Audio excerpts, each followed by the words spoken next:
وتسليم على ku doon laajte faali dey ngoye ngi frotté yaa jabaru yegsi na ab pommade la boo xam ne nii bu efficace ci ko am ay problème articulation dangaa am yax yuy metti ndigg luy metti oom yuy metti moo xam rhumatisme la wala bàyyeekoo ci AVC wala sax nga jëlee ko ci arthrose déglu ma ma ne boo amee feebaru seytaane mbaa say cër bañ déglu ma boo jógee ci accident sax yaram yàqu déglu ma pommade yaa jabaru frotté la boo xam ni foo ko raay mu sedd yaram bu fasu fecciku métit bu newoon ci yow tàggoo ak yow kaay ma wax la secret yax yi bañ yaa jabaru ñëw na wooteel 77 677 77 08.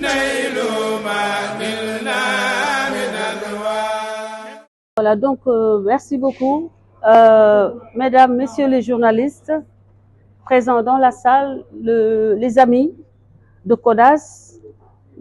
Donc je voudrais aujourd'hui, à quelques jours du délibéré de l'affaire qui oppose Ousmane Sonko à la jeune Adji Raby Sarr, venir au nom de CODAS et au nom des femmes sénégalaises éprises de justice et de liberté,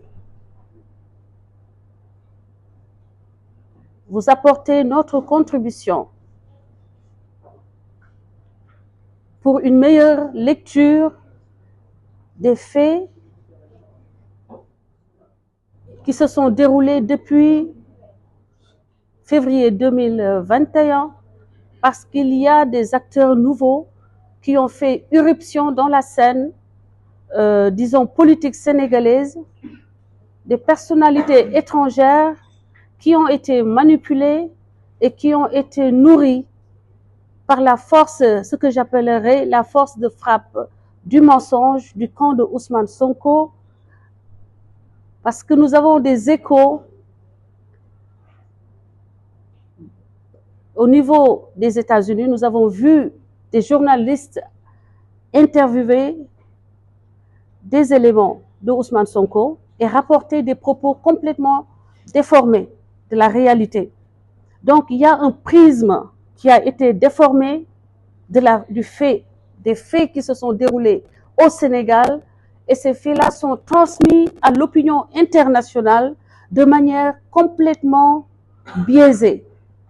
Et puisque nous avons la possibilité de participer au maintien de l'équilibre de notre paix légendaire, au maintien de la vérité, à la manifestation de la vérité, nous nous prêtons à l'exercice de venir aujourd'hui, ayant été témoins oculaires au niveau de la salle des débats qui ont eu devant le public entre les avocats, le juge, les principaux témoins et le procureur de la République, ainsi que Adji Raby Sarr, la jeune victime, qui a pu, devant plus d'un millier de personnes, revenir sur les faits tels qu'elle les avait relatés auparavant dans les procès-verbaux, dès le début de l'affaire. Mais permettez-moi avant cela de faire un petit résumé la genèse de cette affaire. La genèse de cette affaire naît de la grande vulnérabilité des jeunes filles issues des couches, c'est-à-dire des zones rurales, qui n'ont aucune possibilité, bien souvent, de se maintenir à l'école et qui sont obligées de migrer vers la capitale, les capitales sénégalaises régionales, plus principalement Dakar, pour monnayer leur service en tant que femmes de ménage. Et donc, de cette grande vulnérabilité, naissent les sévices sexuels auxquels sont exposées celles qu'on appelle couramment Mbindane. Ces jeunes filles, souvent oubliées par la société sénégalaise, ces jeunes filles victimes des prédateurs sexuels, comme il y en a dans toutes les sociétés. La seule faiblesse de notre société, c'est qu'elle ne donne pas suffisamment de protection à ces jeunes-là, à cette jeune à ces jeunes filles, et ça a été le cas d'Adji Raby Sarr. Adji Raby Sarr est née à Ndjirnda, dans un village. Je suis allée à Ndjirnda avec mon équipe pour voir quelle était la réalité qui a poussé Adji Raby Sarr à venir à Dakar. Malgré la grande dignité, malgré le grand courage de ces populations, il manque pratiquement de tout. Et quand sa maman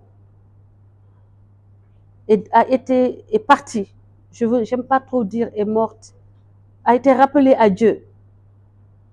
Adji Raby Sarr avait en charge des petits frères et des petites sœurs sur lesquels elle avait maintenant la responsabilité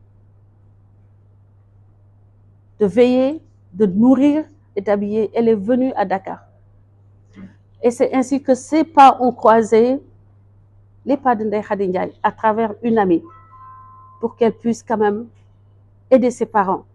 Puisque sa maman était soutien de famille. C'est sa maman qui soutenait la famille.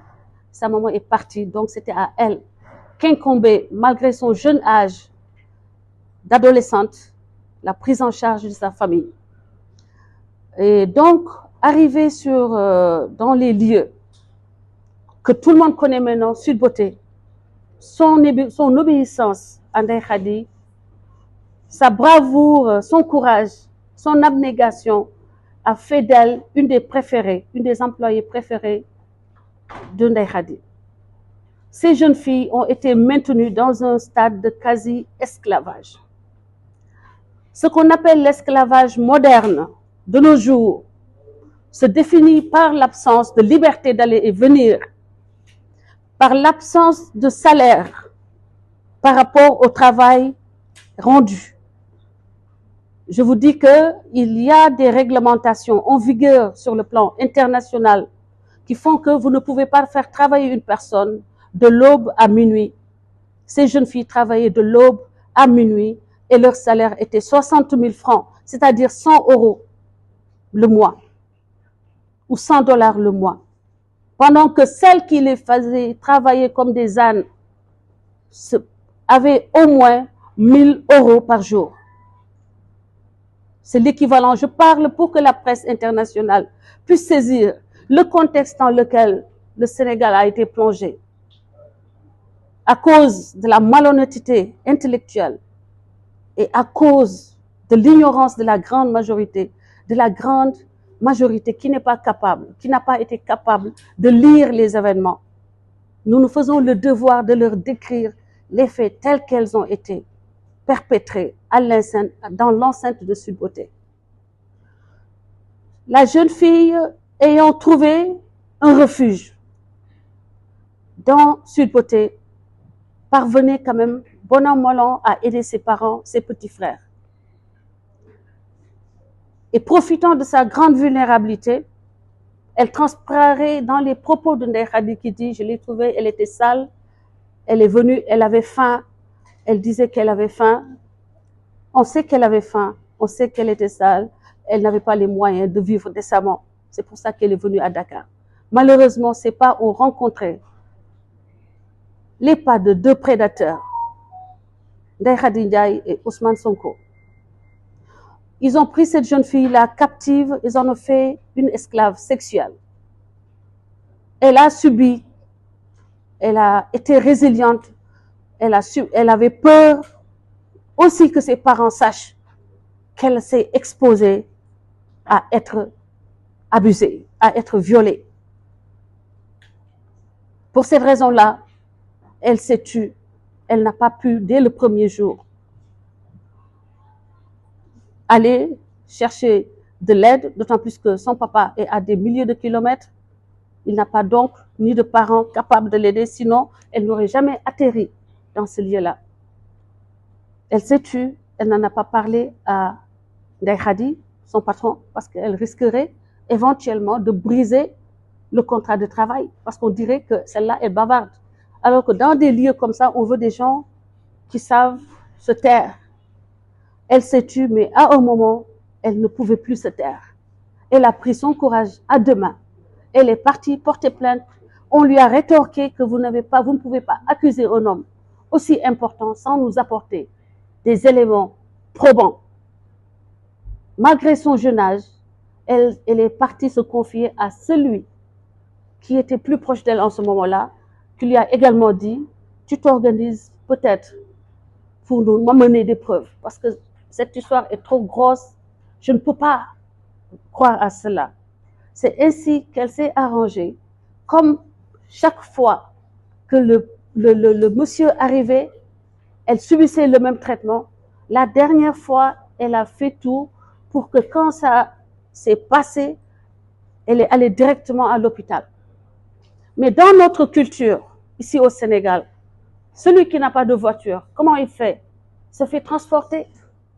Une petite qui n'a pas de voiture, durant le couvre-feu, si elle veut aller à l'hôpital, mais bien sûr qu'elle va demander à quelqu'un qui a une voiture de venir la chercher. C'est ce que le docteur Alfousseynou Gaye a fait. Le docteur Alfousseynou Gaye est venu récupérer Adji Raby Sarr et l'a amené à l'hôpital. Et accompagné de Sidi Ahmed, il a fait les prélèvements nécessaires, il a envoyé ça au laboratoire parce qu'il n'était pas capable, lui, de déterminer la substance qui a été prélevée. Donc, ce n'est pas son domaine, tout comme ce n'est pas son domaine de décrire l'état psychologique de la jeune fille puisqu'il n'est pas psychologue. Donc, Adji Raby Sarr, ayant fait ses prélèvements, lui, le docteur, par acquis de conscience, lui a proposé une pilule du lendemain pour éviter qu'elle ait un enfant après cet acte qui a été effectué, donc qu'elle a subi. Comment on peut donner prescription de la pilule qu'on appelle pilule du lendemain si on n'a pas peur, si on n'a pas trouvé du sperme dans l'organe génital de la victime? Donc voilà la contradiction majeure qui est éteinte par le fait que le Norlevo est prescrit quand on est sûr que la personne examinée a du liquide séminal à l'intérieur de son vagin. Donc, j'étais dans la salle et j'ai eu les échos des interprétations, mais je vous dicte ce que le docteur a dit après l'interrogatoire. Le docteur a répondu à Maître Thiam en lui disant, parce que Maître Thiam lui a dit, vous avez fait un prélèvement, vous avez dit que dans le certificat médical, le laborantin a dit que de votre prélèvement, il a trouvé des spermatozoïdes vivants. Le docteur, pendant tout l'interrogatoire, avait répondu, je ne réponds pas à votre question. Je ne réponds pas à votre question. À un moment, donc, à cette question-là, il a répondu, il a dit, effectivement, dans le prélèvement, il y avait des spermatozoïdes vivants. L'avocat lui a demandé, dans quel milieu vivent les spermatozoïdes vivants? Il a dit, mais ils vivent dans le sperme. Il lui a dit, donc, vous avez prélevé du sperme de l'organe génital de Adji Raby Sarr? Il a dit oui. Donc, ça aussi a éteint un deuxième point qui avait été utilisé pour manipuler l'opinion nationale et internationale. Le docteur a bien avoué avoir prélevé du sperme et le laborantin, dans ce sperme-là, a trouvé des spermatozoïdes vivants. Donc, il y a eu donc bel et bien un acte sexuel et la jeune Adji Raby Sarr a dit qu'elle n'était pas consentante. Donc, nous sommes aujourd'hui, nous de CODAS, nous avons dès le départ affirmé notre soutien à Adji Raby Sarr parce que les organisations qui devaient se charger de la défendre, de la prendre sous leur protection, l'ont rejetée par peur de représailles, par peur de la violence et des menaces. Nous avons pensé que dans une société, quelle que soit la société, les plus faibles devaient être défendus. Quelle que soit la situation, nous avions le devoir de défendre Adji Raby Sarr. À l'époque, nous ne disions pas qu'elle avait raison. Nous disions qu'il y ait un procès et qu'on l'écoute dire son histoire, qu'on la laisse dire son histoire, qu'on la laisse avoir son droit à un procès équitable.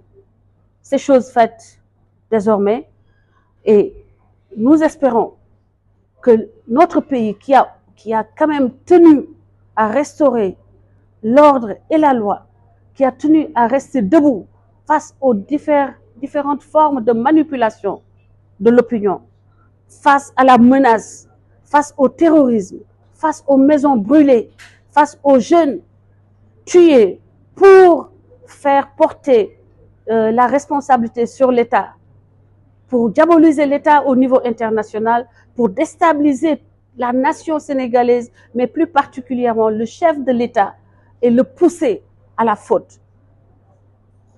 Toutes ces manœuvres, j'estime qu'elles ont été vaines, parce que la vérité a été manifestée lors de la confrontation de Ndeye Khady Ndiaye, Adji Raby Sarr, Aïssata Ba.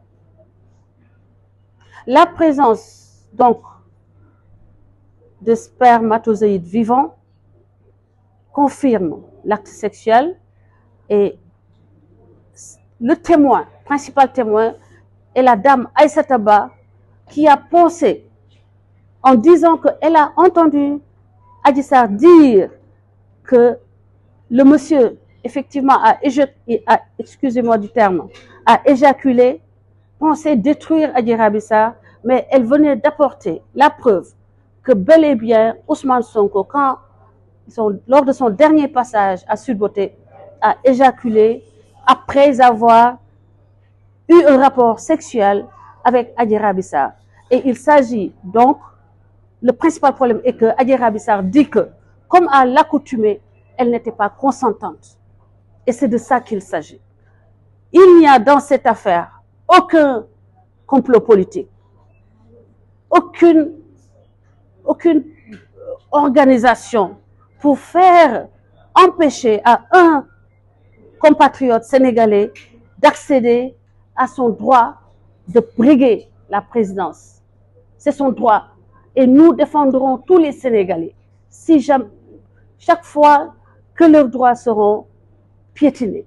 Nous avons, et vous me connaissez, nous avons toujours été du côté des personnes dont on a menacé les droits. Si aujourd'hui nous sommes du côté de Adji Raby Sarr, parce que c'est elle la victime. Victime d'abord d'un prédateur sexuel confirmé, mais victime d'une organisation mise en place très forte qui était capable de la tuer puisqu'elle a été menacée de mort, ses soutiens menacés de mort, la maison de ses parents menacée d'être incendiée, la maison de son avocat incendiée, les maisons des autorités incendiées, saccagées, vandalisées, juste pour semer la peur, pour éviter que le gouvernement ait le courage de faire face et de dire que la justice puisse trancher entre les deux citoyens que sont Ousmane Sonko et Adji Raby Sarr. Nous avons tenu ensemble, en tant que peuple, face à ces intimidations. Nous avons tenu face aux manœuvres et aux diffamations. Nous avons tenu et nous tiendrons après le verdict. Parce que le Sénégal est souverain et le Sénégal doit rester fort. Et la justice doit être dite pour chaque citoyen sénégalais. Et il n'y a pas un citoyen sénégalais qui devrait être au-dessus de la loi. En résumé, nous avons donc aujourd'hui réussi à obtenir justice pour Adji Sarr parce que nous voulions juste un procès. Maintenant, ce que dira le juge, nous l'accueillerons avec le respect qui sied en tant que citoyen, en tant que mère, en tant que maman adoptive pour Adji Raby Sarr. Et nous remercions la justice sénégalaise, nous félicitons les avocats, nous félicitons le président de la République qui n'a pas cédé aux provocations qui visaient à plonger le pays dans le chaos. Nous remercions donc toutes les personnes qui m'ont accompagné dans ce combat et nous remercions également toutes les personnes qui nous ont donné la possibilité de nous exprimer et de faire entendre la voix de Adji Raby Sarr durant toutes ces 2 dernières années. Je vous remercie.